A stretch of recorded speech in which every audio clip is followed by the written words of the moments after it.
And I don't know of any human being that can modify their behavior in their whole life and who they are in 28 days. Mm-hmm. You can't even lose 5 pounds in 28 days. It's impossible.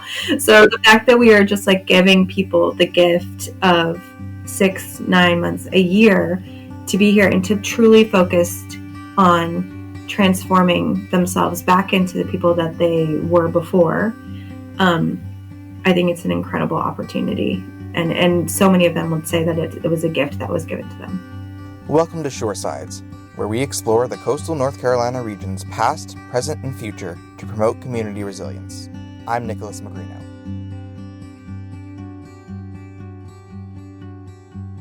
According to the Substance Abuse and Mental Health Services Administration, roughly 10 to 12% of North Carolinians suffered from substance abuse disorder in 2022. Dealing with addiction means more than just managing the physical and mental effects of drugs on the body, but also the personal and financial consequences of falling into it. Fortunately, places such as the Healing Place of New Hanover County help those affected by addiction work their way through withdrawal and reintegrate back into society. We'll speak to Weber-Youssefi, Director of Development at the Healing Place, to learn more about these issues that affect people impacted by substance abuse and how their organization helps them recover. So the Healing Place of New Hanover County is a super low barrier recovery program and all of the services that we offer. So we have a detox, we have long-term residential recovery beds, and we also have overnight shelter beds. We do not have the capacity to have a ton of overnight shelter beds. We only have 14. We have 7 for men and 7 for women. But those shelter beds really serve as an acclimation process for folks that are not necessarily ready to come and seek treatment. They are just seeking a place where they feel safe. We have many of the folks that stay in our overnight shelter will end up moving into our long-term program. The Healing Place serves people from New Hanover County, Bladen County, and other counties in coastal North Carolina. According to Weber-Youssefi, a large portion of the people they help are unsheltered. The people that come through our doors are widely unsheltered. So last year in 2024, we had 901 people that self-reported as unsheltered on entry. It was more than half of the people that come through our doors self-reported as unsheltered. So that's a big number when you think about almost 1,000 people in a year that are seeking treatment that are coming from, it's not necessarily the streets. We don't know exactly what their situation is, but it's not long-term, it's not stable, and it's not necessarily a safe situation. So they come to us for long-term residence, and everything here is free of charge. While there are no physical or financial barriers to accessing the Healing Place, a societal barrier remains. Many individuals living with substance use disorder grapple with the stigma attached to their condition. But one of the things that people face the most, I think, is the stigma that kind of surrounds homelessness and addiction, that there has been, a point in these people's lives that they've given up. I don't think that that's true. I think substance use disorder is a disease, and I think that people get caught in just like a tornado of chaos. And it's very, very difficult to get out of it when you're isolated in that way. So here at the Healing Place, we provide a community, and we have it's a peer-led process. So the people that are leading the program have come through the program. It's one huge cycle, and it helps people to feel like they're not alone in the journey. The tornado of chaos described by Weber-Youssefi illustrates a snowball effect, where addiction becomes so all-consuming that every other aspect of an individual's life recedes in priority in favor of obtaining the next dose. People run out of money, they lose their livelihood, they lose their families, they lose their connections. It's just, they burn bridges, and that's just part of what the chaos or the madness is in addiction. And here we help to transform their lives and help them rebuild those connections. Interestingly, a high percentage of those seeking help at the Healing Place are white men in their 30s.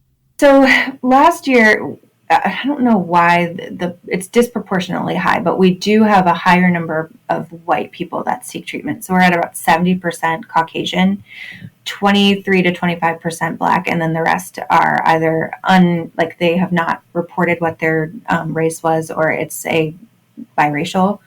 situation, or Hispanics. We see men far more than we see women. Again, it's in that 65 to 70% range that men seek treatment at a higher rate than women do. There's a lot of stigma tied to addiction when it comes to females and family. Women also will not leave their home or their safe space or a bad situation as readily as a man would. It's just kind of part of human nature.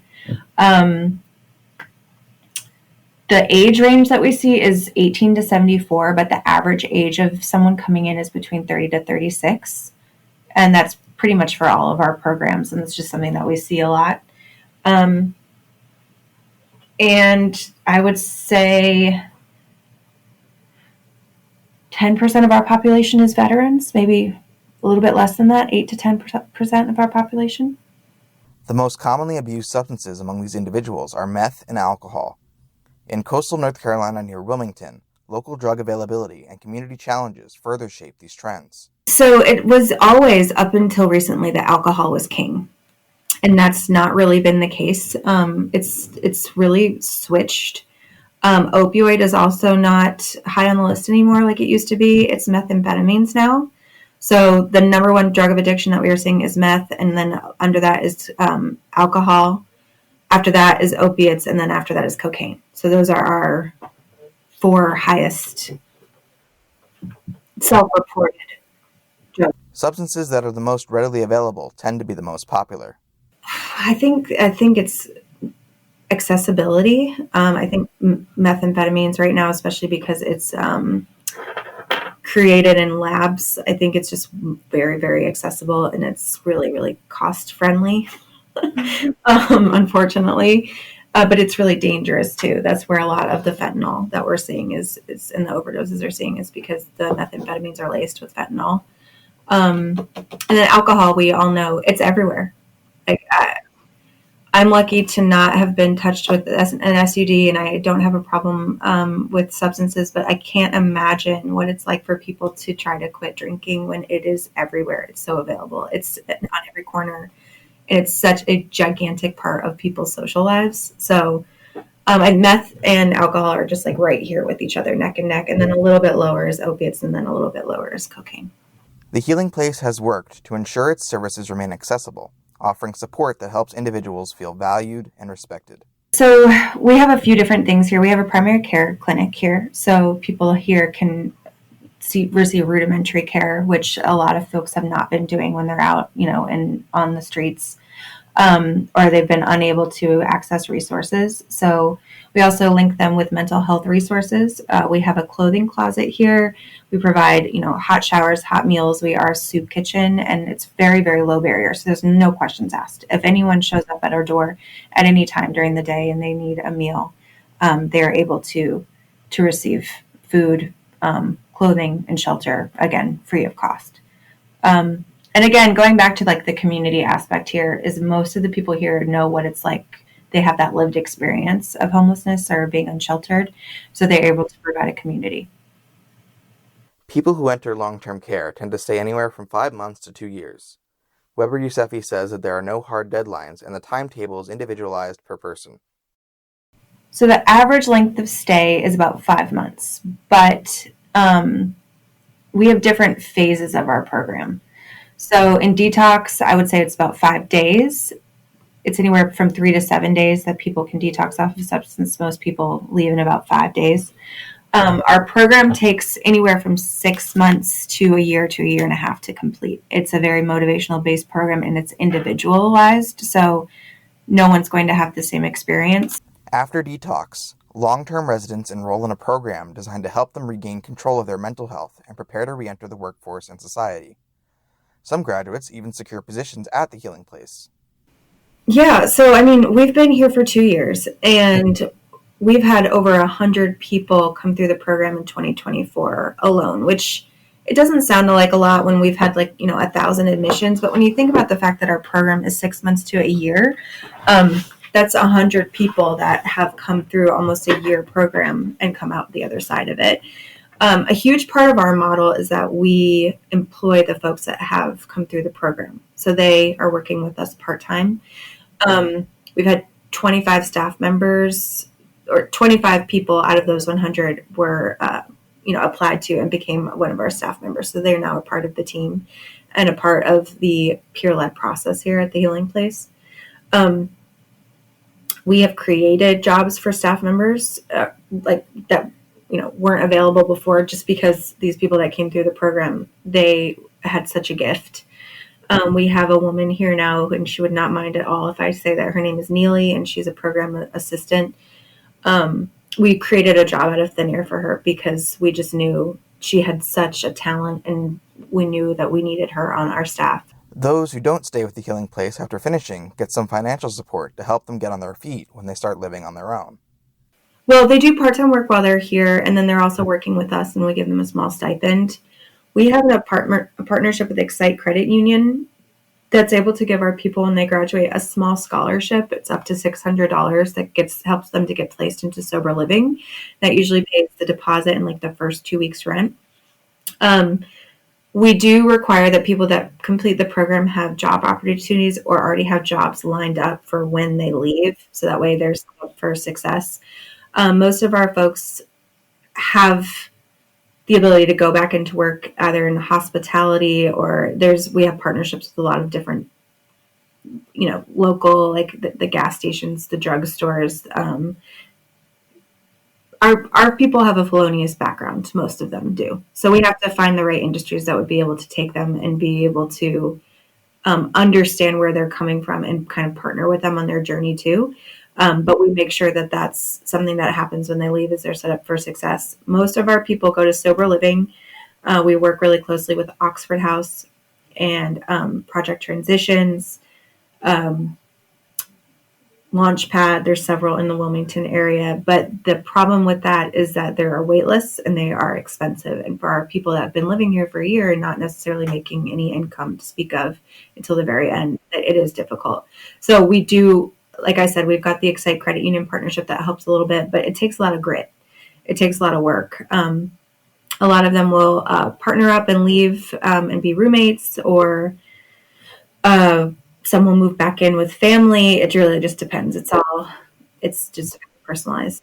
No matter how challenging the path to recovery, Weber-Youssefi wants those living with substance use disorder to know that a supportive, dignified care environment is available.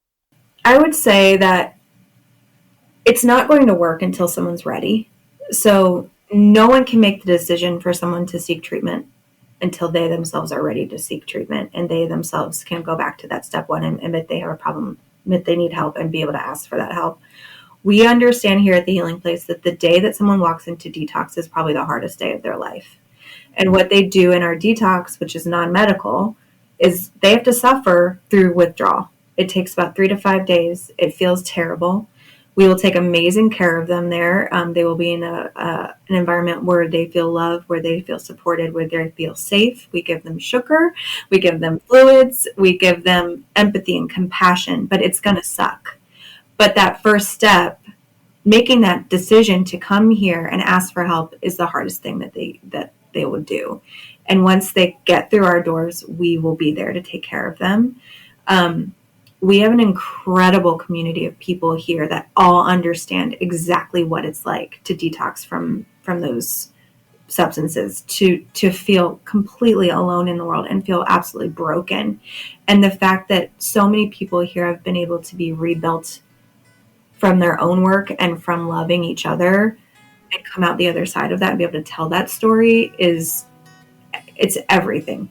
So I would say that for people at home that are desperate and lonely and just don't want to live this life anymore, there's an answer here, and we're here for you.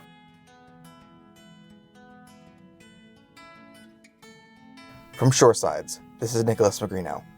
Learn more about Shoresides at shoresides.org. Thanks for listening.